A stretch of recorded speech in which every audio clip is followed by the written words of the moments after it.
자녀들이 이렇게 장성하여서 또 입교하는 귀하고 복된 시간을 우리가 갖고 있습니다. 이 복된 시간에 우리는 하나님의 자녀된 우리에게 향하신 하나님의 놀라운 뜻과 섭리를 알 수 있는 시간이 될 수 있었으면 좋겠습니다. 쉬운 말로 여러분, 하나님이 기뻐하시는 것이 무엇인지 이 시간에 저와 여러분들이 다시 한번 생각해 볼 수 있는 귀한 시간이 될 수 있었으면 좋겠습니다. 여러분, 어제가 어린이날이었습니다. 여러분, 어린이날 어떤 시간을 보내셨습니까? 어린이날은 무엇하는 날이죠? 우리 위에 어린이들이 앉아있는데 우리 어린이들이 어린이 주일의 주인공인데 저 위에 격리되어 있는 것 같아서 좀 기분이 그렇습니다. 여러분, 어린이 주일날 뭐 하셨어요? 어린이날 뭐 하셨습니까? 어린이날은 우리 어린이들한테 물어보면 뭐 했냐고 물어보면은 어린이날 뭐 하는 날이죠? 선물도 받고 또 뭐 하는 날이에요? 놀러도 가고 부모님들이 함께 시간을 보내주기도 하는 그런 시간들을 우리가 보냅니다. 그런데 여러분, 또 그것으로 부족해서 우리가 어린이 주일로 오늘을 기념하여서 지킵니다. 그래서 어린이 주일날 우리 어린이들에게 선물도 주고 축하도 하고 격려도 합니다. 그렇다면은 이 어린이날을 왜 지키는 겁니까? 왜 어린이날이 의미가 있는 겁니까? 어린이 주일은 또 왜 어린이 주일까지 굳이 지키는 겁니까? 저는 왜 어린이날을 지키는 거고 어린이 주일을 지키는 걸까? 예수님께서 분명히 어린아이와 같이 되지 않으면 우리가 천국에 들어갈 수 없다라고 하셨으니까 그것을 기념하여서 우리가 지키는 것 아닌가? 이런 생각도 해보았습니다. 그런데 여러분, 어린아이와 같이 된다는 것은 어린아이가 되라는 게 아니라 어린아이와 같이 뭐 하라는 거예요? 겸손하라는 겁니다. 그것을 예수님께서 비유적으로 이 세상에서 내가 높아지고 목이 곧은 사람이 되지 말고 겸손한 사람이 될 것을 예수님이 비유적으로 하신 말씀이에요. 그래서 오늘 우리가 어린이 주일을 지키는 것은 아닌 것 같습니다. 어린이날도 어린아이가 되자라는 의미에서 어린이날을 지키는 건 아닌 것 같습니다. 제가 어린이날을 왜 지킬까 가만히 생각을 해보다가 저희 아이들이 학교에서 배워왔고 저희들이 어렸을 때부터 불렀던 노래가 생각이 났어요. 여러분, 어린이날이 되면 어떤 노래 여러분 부르는지 기억나셔요? 어린이날 노래 여러분 아십니까? 어린이날 노래를 이렇게 불러보면은 어린이날 노래 가사가 나와요. 어떤 가사가 나오냐면 5월은 푸르구나. 네, 5월은 푸르구나. 그 다음에 우리들은 잘한다. 우리들은 잘한다. 어린이들을 왜 축복하고 어린이들을 격려하고 어린이들을 왜 위로하고 이 날을 기념하여 지키느냐? 어린이들은 뭐하고 있기 때문이에요? 잘하고 있기 때문입니다. 어린이들은 아픔도 있고요, 눈물도 있어요. 어린이들은 아직 어립니다. 성장통을 겪으면서 자라가고 있다는 말입니다. 자라나고 있는 이 어린이들을 격려하고 위로하자는 의미에서 아마 어린이날을 지키는 것 같습니다.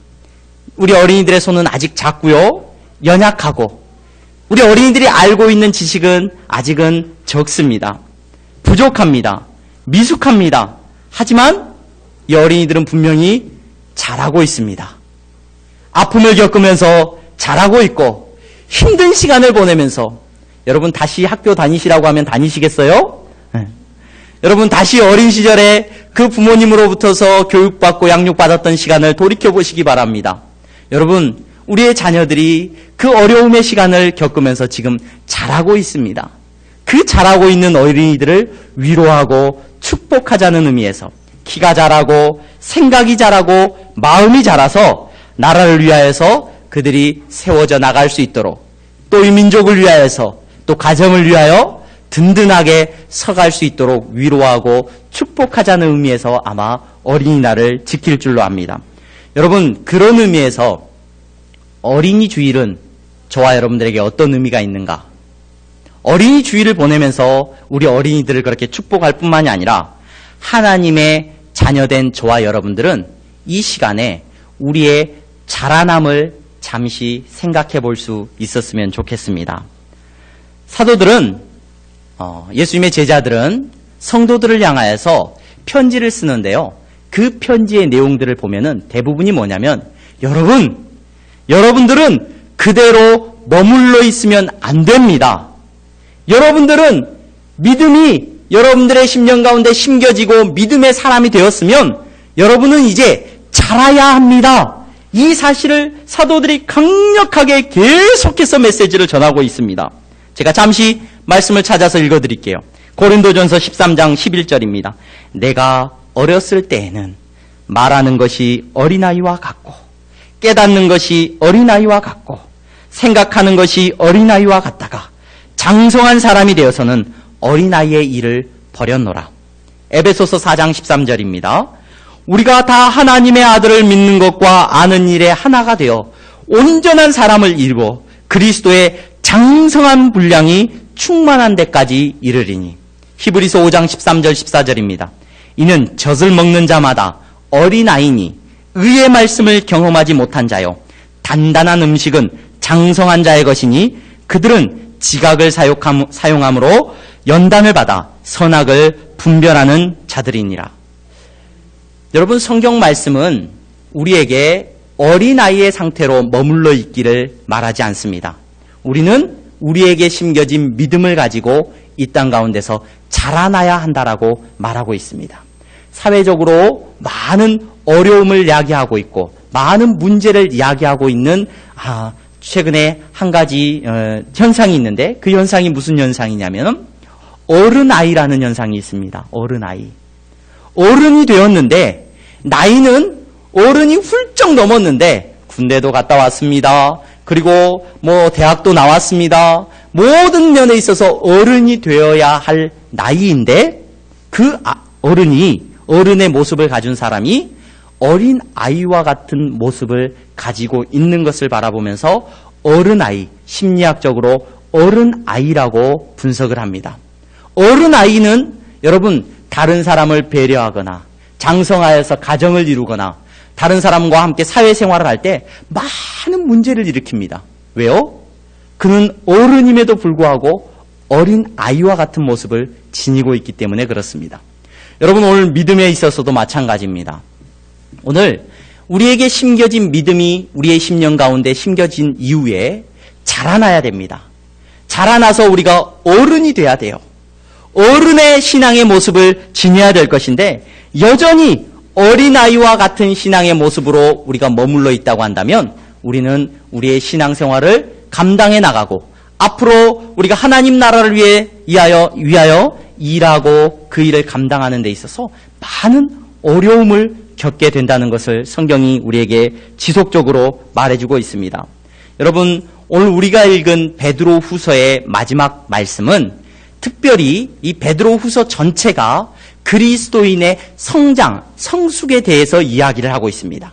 그리스도인이 믿음 안에서 성장해야 된다는 것을 이야기하고 있습니다. 그 전체적인 주제가 그리스도인의 성장과 성숙이라는 것을 보고 있습니다.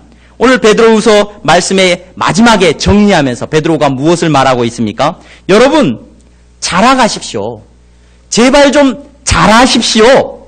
제발 좀 성장하십시오. 우리를 구원하신 예수 그리스도를 아는 지식 안에서 제발 자라가십시오. 이렇게 마지막으로 권면하고 있는 것을 저와 여러분들이 보게 됩니다. 저는 이 짧은 시간에 저와 여러분들이 무엇에서 자라야 하는지, 그리스도 안에서 우리에게 심겨진 믿음, 우리가 예수 믿고 구원받았잖아요. 예수 믿고 구원받은 사람이라고 한다면 어떤 모습이 어떻게 자라야 하는지를 잠시 저와 여러분들이 묵상할 수 있기를 바랍니다. 오늘 우리가 읽은 마태복음 베드로후서 말씀의 1장 말씀에는 베드로 사도가 이렇게 말을 하고 있습니다. 1장 5절에서 8절 말씀입니다. 네. 베드로후서 띄워주십시오. 전사님 가셔서. 베드로 사도는요, 제가 베드로 사도를 가만히 묵상해보고 베드로 사도를 생각해보니까 우리 베드로에 대해서 잘 알잖아요. 근데 베드로라고 하는 이 인물이 예수님을 처음 만나고 이후에 그가 베드로후서를 기록하고 사도로서의 직무를 다하는 그러한 모습을 보이기까지 베드로의 모습을 보면 베드로가 성장한 모습을 볼 수가 있어요. 처음 예수님을 만났어요. 예수님을 만나고 나서 베드로가 어떤 일을 합니까? 베드로가 예수님을 만나고 나서 얼마나 천방지축이었는지 몰라요. 얼마나 예수님 앞에서 막 날뛰었는지 몰라요. 그랬던 그가 예수님을 만나고 그의 믿음이 자라납니다. 결국 그는 사도로 세움을 받게 되고 교회 안에 장로가 되고 교회 안에 많은 믿음의 후손들, 자녀들을 가르치고 키우는 역할을 감당하게 되는 믿음의 귀한 사도의 직분을 감당하게 됩니다. 그 베드로 사도가 베드로후서 자기가 이제 곧 죽을 거를 알고 있어요. 이 세상을 떠날 걸 알고 있는데 떠나기 전에 오늘 성도들에게 하고 있는 말씀입니다. 여러분 무엇을 말하고 있냐면 베드로후서 1장 5절에서 8절까지인데 일단 5절에서 7절까지만 우리 다 함께 읽어보겠습니다. 시작. 더욱 힘써 너희 믿음의 덕을, 덕의 지식을, 지식의 절제를, 절제의 인내를, 인내의 경건을, 경건의 형제 우애를, 형제 우애의 사랑을 더하라. 예, 아멘. 베드로 사도가 성도들에게 말하고 있습니다. 여러분들의 믿음이 있는 줄로 압니다. 그런데 이 믿음 가지고 어린아이 모습으로 있지 마시고 제발 여러분 자라나기를 바랍니다. 여러분들의 믿음이 성장하기를 바랍니다. 어른이 되어가기를 바랍니다. 어린아이 모습대로 아직도 젖달라고 울고 있고 아직도 내 것만을 움켜쥐고 있는 그와 같은 신앙의 모습을 던져버리고 여러분 자라나야 되는데 여러분 믿음에 뭐가 있어야 되냐면 믿음에 가장 먼저 뭐예요? 덕이에요. 덕. 덕이라고 하니까 뭐 같으세요 여러분? 덕. 도덕적인 어떤 뛰어남, 착함 이런 것들을 생각하게 되는데 제가 공부를 할 때 서양 철학에 대해서 공부를 할 기회가 있었는데 서양 철학 첫 수업 시간에 이 덕이라는 단어를 배웠어요. 그래서 서양이나 이쪽 유럽이나 그 당시의 사람들의 문명 속에서 덕이라는 단어는 도덕적인 어떤 뛰어난 것을 말하지 않습니다. 오히려 기술적인 뛰어난 걸 말해요. 여러분 이렇게 사업을 하시는 분이 있어요. 사업하시는 분이 덕이 뛰어나다라는 표현을 한다는 거예요. 덕이 뛰어난 사업가는 뭘 잘해야 되는 거예요? 착한 일을 많이 하는 사람이 아니라 돈을 잘 버는 사람이 뛰어난 사업가고 그게 덕이 뛰어난 거예요. 용사가 덕이 뛰어나다. 뭘 잘해야 돼요? 군인이 덕이 뛰어나면은 용감하고 싸움을 잘해야 되는 걸 말해요. 여러분 오늘 성경에서 말하는 이 아레테라고 하는 덕도 그 의미와 조금 맞닿아 있습니다. 여러분 우리가 믿음 생활을 하고 신앙 생활을 하면요. 우리의 믿음이 그 믿음으로 머물러 있으면 안 되고 우리가 신앙생활하는 데 있어서 모든 면에 있어서 뛰어나야 돼요. 여러분 신앙생활 오래 했는데도 기도도 못해. 성도 안에서 섬기는 일도 전도도 못해. 아무것도 못해. 여러분 신앙생활 10년, 20년, 30년이 지나도 그 믿음이 자라지를 않는 거예요. 오늘 베드로 사도가 말하고 있습니다. 여러분들의 믿음이 있으면 그 믿음 다음에 신앙생활하는 데 있어서 뛰어남이 있어야 됩니다. 신앙생활 잘해야 된다는 겁니다. 찬양도 이 부분에 있어서는 저도 좀 부끄럽습니다만은 찬양도 잘해야 돼요. 찬양도 열심히 해야 돼요. 기도도 열심히 해야 되고 말씀도 열심히 봐야 된다는 거예요. 여러분 모든 면에 있어서 전도하는 능력도 있어야 된다는 겁니다. 이런 탁월함이 있어야 된다는 거예요. 믿음은 그냥 단순히 나는 예수 믿고 구원받았어 그렇게 그냥 사는 것으로 만족되는 것이 아니라 우리에게 있어서 하나님 나라를 위하여 뛰어난 기술도 필요하다는 것을 말해주고 있습니다. 그런 부분들이 자라나야 돼요. 오늘 우리 입교하고 유아 세례 받은 귀한 자녀들 교회 안에서 자라납니다. 이 자녀들이 믿음으로 양육돼야 돼요. 기도하는 법도 배워야 되고요. 찬양하는 법도 배워야 됩니다. 또 말씀을 보고 모든 면에 있어서 배워나갈 수 있는 우리 학생들이 돼야 될 줄로 압니다. 여러분 역시 마찬가지입니다. 그런데 이 덕에다가 이 뛰어남에다가 또 무엇을 여러분들 배워나가셔야 됩니까? 무엇을 키워나가야 됩니까? 지식이라고 말을 하고 있습니다. 지식. 오늘 지식은 무엇을 말합니까? 바르게 분별하는 능력을 말합니다. 여러분 바르게 알아야 됩니다. 한국 교회가 이단들로 인하여서 엄청나게 진통을 많이 겪었습니다. 잘못된 신앙적인 가르침으로 인하여서 한국 교회가 휘청휘청 됐습니다. 왜 그렇습니까?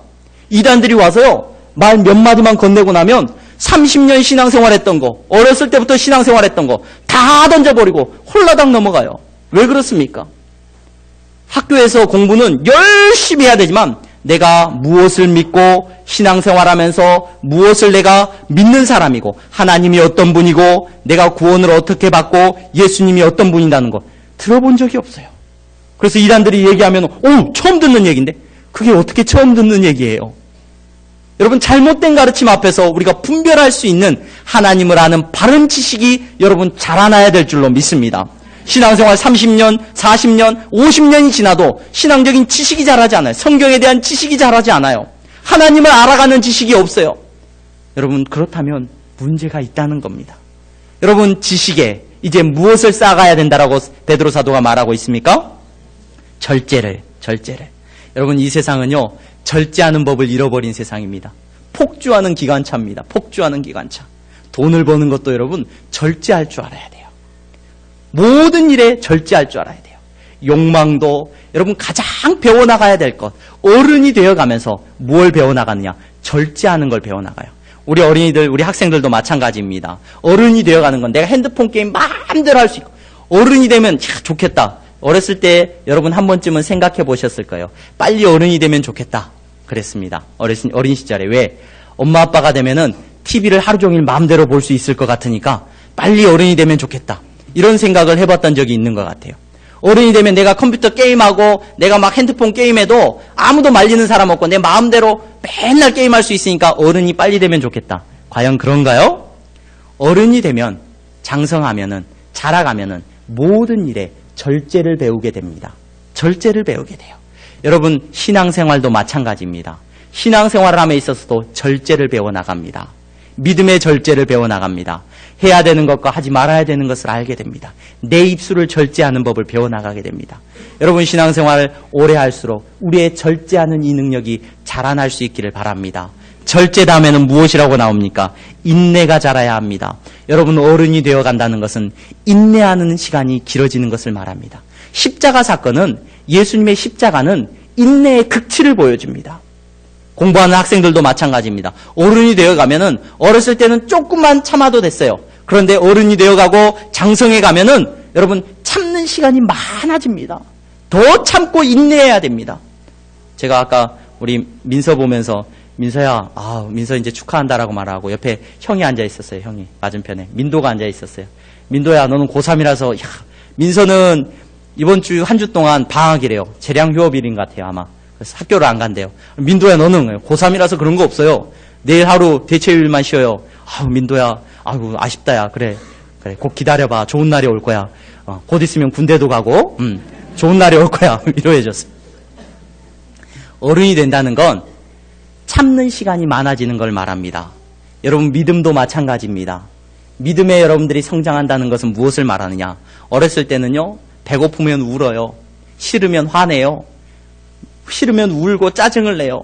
하지만 장성해 나가면은, 믿음의 장성한 분량이 이르게 되면 인내하는 겁니다. 십자가에 못 박혀 내가 죽기까지 인내하는 것을 배워나가는 것이 여러분 장성한 분량이 되어간다는 것을 저와 여러분들이 기억할 수 있었으면 좋겠습니다. 이 인내뿐만이 아니라 나아가서 경건을 배워나갑니다. 믿음의 장성한 사람은 경건을 배워나갑니다. 세상과 구별되는 모습, 예배자의 모습으로 세워져 나갑니다. 믿음의 장성한 분량, 내가 10년, 20년, 30년을 섬기고도 예배의 모습이 바르게 세워지지 않는다면, 하나님 앞에 기도하고 내 삶에 있어서 예배가 바르게 세워져 나가지 않는다면, 거룩한 모습이, 경건의 모습이 내 삶 가운데 익어 있지 않는다면, 여러분, 사람의 모습은요, 그 사람이 무엇을 생각하고 어떠한 모습으로 살아왔는지 세상에서도 말을 합니다. 나이가 몇 살이 되면 얼굴에 책임을 져야 된다라고 말을 합니까? 40이 넘어가면 얼굴에 책임을 져야 돼요. 얼굴에 책임을. 그 말은 무슨 말입니까? 내가 어떻게 살아왔는지 내 얼굴에 나타난다는 거죠. 믿음도 마찬가지인 줄로 압니다. 여러분, 거룩한 모습으로 여러분들이 평생 동안 믿음의 모습을 지켜왔다고 한다면 여러분들의 얼굴을 볼 때마다 보는 사람마다 이렇게 말할 거예요. 교회 다니시죠? 예수 믿으시죠? 보는 사람마다 이렇게 얘기할 겁니다. 여러분들의 얼굴을 볼 때마다 어쩐지요. 혹시 목사님 아니세요? 여러분들의 얼굴을 볼 때마다 그런 얘기가 들려 나와야 돼요. 왜요? 여러분들의 모습이 거룩과 경건의 모습이 몸에 있기 때문에 그러한 줄로 믿습니다. 이것이 장성한 모습으로 여러분 몸에 익혀야 됩니다. 여기에 더 나아가서 오늘 베드로 사도가 권면합니다. 여기에 무엇을 더하십시오? 형제 우애를 더하십시오. 형제 우애를. 형제 우애라고 표현되어 있는데 이 말이 여러분 자주 들어보신 말이에요. 필라델피아라는 말이에요. 필라델피아. 이 말이 무슨 말이냐면 사랑이라는 표현인데 이 사랑이라는 표현이 형제 사랑에 대한 말을 이 필리아라는 말을 씁니다. 그래서 형제 우애라는 말은 형제 사랑을 말합니다. 거룩하고 지식도 똑똑하고 뭐도 다 있고 다 하지만 우리의 마음에 뭐가 자라지 않으면 안 된다? 형제를 사랑하는 사랑이 자라야 된다는 겁니다. 여러분, 이 형제 사랑이 여러분 앞에 자라기를 바랍니다. 이 형제 사랑이 어디까지 자라야 되느냐? 우리 예수님이 모습을 보여주셨어요. 그 마지막을 보여주셨어요. 자기를 십자가에 못 박기까지 여러분들의 사랑이 자랄 수 있기를 바랍니다. 여러분, 예수님 닮아간다라고 말을 하잖아요. 성장한다라고 말을 하지 않습니까? 여러분, 내가 십자가에 못 박기까지, 나를 죽음에 내어주기까지 형제를 사랑할 수 있는 그 사랑이 자라나기를 바라는 것이 오늘 베드로 사도의 권면입니다. 결국 우리가 알고 있는 대로 베드로 사도는 형제를 사랑하고 복음을 지키기 위해서 예수님 따라갔습니다. 십자가를 거꾸로 지고 그는 자기에게 맡겨진 성도를 책임지기 위해서, 그들을 사랑하기 위하여 십자가를 거꾸로 지고 죽임을 당하는 모습을 저희가 보고 있습니다. 그리고 더 나아가서 마지막으로 형제 우애에 사랑을 더하라. 이 사랑은 아가페입니다. 아가페적인 사랑이 우리 안에 마지막으로 우리가 하나님 만날 때까지 이 사랑이 자라나야 될 줄로 믿습니다. 하나님 사랑하는 마음, 하나님 사랑하는 마음이 여러분 안에 자라나기를 바랍니다. 여러분, 예수님 만나고 천국이 여러분 좋으셔요? 왜 천국이 좋으셔요? 이슬람 사람들이 지하드라고 하는 전쟁을 선포하고 자살폭탄 테러를 해요. 그 사람들은 천국을 꿈꿉니다. 그들은 이 자살폭탄 테러를 하면 죽으면 천국 간다라고 믿어요. 천국 가면 뭐 하기 때문에요? 천국 가면 왜 좋은 줄 아세요? 남자들이 천국 자살폭탄 테러를 해가지고요, 천국 가면 예쁜 여자들이요, 수십 명이 자기 수종을 들고요, 그곳에 가면 행복한 생활을 할 수 있다, 이런 믿음이 있어요. 부유하게 살 수 있다, 이런 믿음이 있다는 거예요. 여러분, 우리에게 천국이 의미 있는 이유가 뭔지 아세요? 하나님을 사랑하는 사람을 만나는 곳이 천국인 줄로 믿으시기를 바랍니다. 하나님 사랑이 여러분 안에 자라나기를 바랍니다. 이 세상 사랑하는 마음이 점점 커지고, 교회는 나오긴 나오는데 기도할 때마다 하나님 사랑하는 마음보다 돈을 사랑하는 마음이 더 커지고요, 더 세상을 사랑하는 마음이 커져가고 있다면 여러분, 우리의 믿음은 결코 자라고 있는 믿음이 아니라는 것 기억하시기 바랍니다. 어린이 주일을 맡고 있습니다. 보내고 있습니다. 우리의 믿음의 자녀들이 믿음 안에서 든든하게 믿음이 성숙하고 자라나기를 바랍니다. 우리 어린이들뿐만이 아니라 이 자리에 나와서 예배드리는 여러분들의 믿음도 자라기를 바랍니다. 여러분들의 믿음이 자라서 아름다운 열매 맺기를 바랍니다. 어제 향동동산에서 우리 식구들하고 고구마를 심었습니다. 고구마를 심는데 제가 태어나서 고구마를 처음 심어봤습니다. 고구마를 그렇게 심는 건지 처음 알았어요. 고구마를 심는 데 갔는데 고구마를 심으면서 심는 농부의 마음이 어떻습니까? 저희 황 권사님이 목사님 지금 심으신 줄 제가 기억해 놓을게요. 긴장되더라고요. 제가 4번째 줄에다 고구마를 막 심었는데 4번째 줄 목사님 눈여겨볼 겁니다. 고구마가 얼마나 열리는지. 심는 사람인데 긴장이 되더라니까요. 잘 심으면 다시 눌러주고.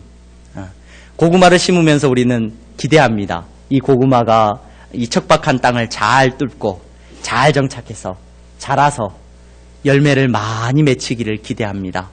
여러분, 이 자리에 나오신 여러분, 하나님께서 여러분들이 자라기를 원하십니다.